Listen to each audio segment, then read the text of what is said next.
एक राजा था। राजा बहुत दयालु था। एक दिन वह अपने राज दरबार में बैठा हुआ था। तभी उनसे एक व्यक्ति मिलने के लिए आया। राजा ने उस व्यक्ति को देखा। वह व्यक्ति बहुत दुखी दिखाई दे रहा था। राजा ने दुख का कारण पूछा तो उस व्यक्ति ने कहा कि मैं किसान हूँ, मेरे पास थोड़ी सी ज़मीन है, थोड़ी सी ज़मीन और मिल जाए तो मैं आराम से खेती कर सकता हूँ। राजा ने कहा कि ठीक है, ज़मीन मैं दे दूँगा, लेकिन मेरी एक शर्त है।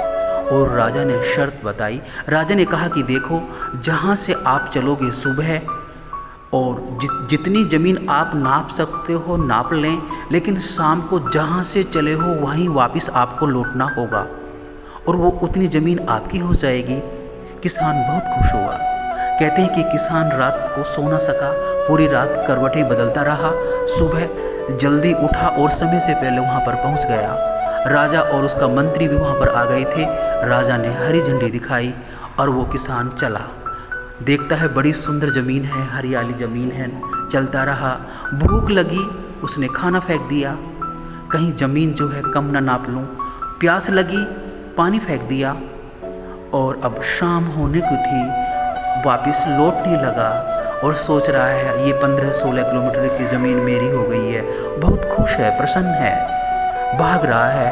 अब उन्हें एक पहाड़ की चोटी पर खड़े हुए राजा और मंत्री भी दिखाई दे रहे हैं, और वो हाथ से इशारा कर रहे हैं कि आओ। और वो बहुत तेज़ उधर जा रहा है, तेज़ भाग रहा है। अब उनकी आवाज़ भी उसे सुनाई देने लगी। वो कह रहे हैं कि आ जाओ, जितनी ज़मीन आपने नापी है वो सब आपकी हो गई है। वो भागा, बहुत तेज़ भागा। अब श्वास उखड़ने लगी, भाग रहा है पूरी हिम्मत से, और जहाँ से चला था वहीं पहुँच तो गया, वहीं गिर गया। सब खुश हैं कि ये ज़मीन अब इस किसान की हो गई है। सब उसकी जय जयकार कर रहे हैं। लेकिन वह व्यक्ति आंखें बंद करके वहाँ पर गिर गया और मर गया। कहानी कहती है कि जो व्यक्ति इतनी ज़मीन के लिए भागता रहा, आज उसे 4 गज ज़मीन ही काफ़ी थी।